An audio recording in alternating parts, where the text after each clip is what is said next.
ස්වසුම නවතම තොරතුරු YouTube නාලිකාවට ඔයාලා හැමදෙනාම සාදරයෙන් පිළිගන්නවා. ඉතින් අද මේ වීඩියෝ එක ඔයාලා ළඟට අරගෙන එන මම සඳුනි.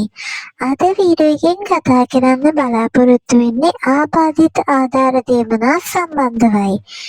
ඉතින් වීඩියෝවට යන්න කලින් මතක් කරන්න ඕනේ ආබාධිත ආධාර දීමනා ඇතුළු හැම ආධාර දීමනාවක් ගැනම SMS පණිවිඩයක් ඔයාගේ ජංගම දුරකථනයට ගෙන්වා ගන්න. දැන්ම මේ විදිහට දීමනා ඇප් එක සබ්ස්ක්‍රයිබ් කරගන්න. ඉතින් ඔයාලට කරන්න තියෙන්නේ පළවෙනි කමෙන්ට් එකේ තියෙන ලින්ක් එකෙන් ගිහින් මේ විදිහට පහළට පෙන්වන ඩවුන්ලෝඩ් කියලා තියෙන ලකුණ ඔබන්න. එතකොට ඔයාගේ ෆෝන් එකට මේ ඇප් එක ඩවුන්ලෝඩ් වෙලා ඉන්ස්ටෝල් වෙනවා. ඊට පස්සේ සියලු දීමනා කියන එක ඔබන්න. එතකොට ඔයාට subscribe now කියලා එනවා. එතෙන්ට ඔයාගේ ටෙලිෆෝන් නම්බර් එක දාන්න. එතකොට ඔයාගේ ෆෝන් එකට කෝඩ් එකක් එනවා. ඊට පස්සේ කෝඩ් එක මෙතන එන්ටර් කරලා subscribe කරන්න. ඉතින් මේ වටිනා සේවාව සඳහා මාසයකටම වැයවන්නේ පුංචි රුපියල් 90ක මුදලක් විතරමයි.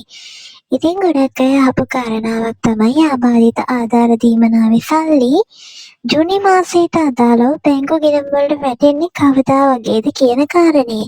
ඉතින් ඔන්න ජූනි මාසයට අදාළ ආබාධිත ආධාර දීමනා සල්ලි බැංකු ගිණුම් වලට වැටෙනකොට සාමාන්‍යයෙන් ජූනි 29 ජූනි 30 කියන දිනවලදී බැංකු ගිණුම් වලට ගිණුම්ගත වීම සිද්ධ වෙනවා. ඉතින් ආබාධිත ආධාර ගැන තොරතුරු අහපු අයට වීඩියෝ වැදගත් වෙයි කියලා හිතනවා. එහෙනම් අනිවාර්යෙන් වීඩියෝවට ලයික් කරන්න. ඉදිරියටත් මෙවැනි වටිනා පොත් ගැන දැනගන්න අනිවාර්යෙන්ම channel එක subscribe කරලා සසම නවතම තොරතුරු පවුලට එකතු වෙන්න. එහෙනම් අලුත් වීඩියෝවක් එක්ක ඔබ හමුවට එනකන් හැම දිනකටම ජය ජය වේවා.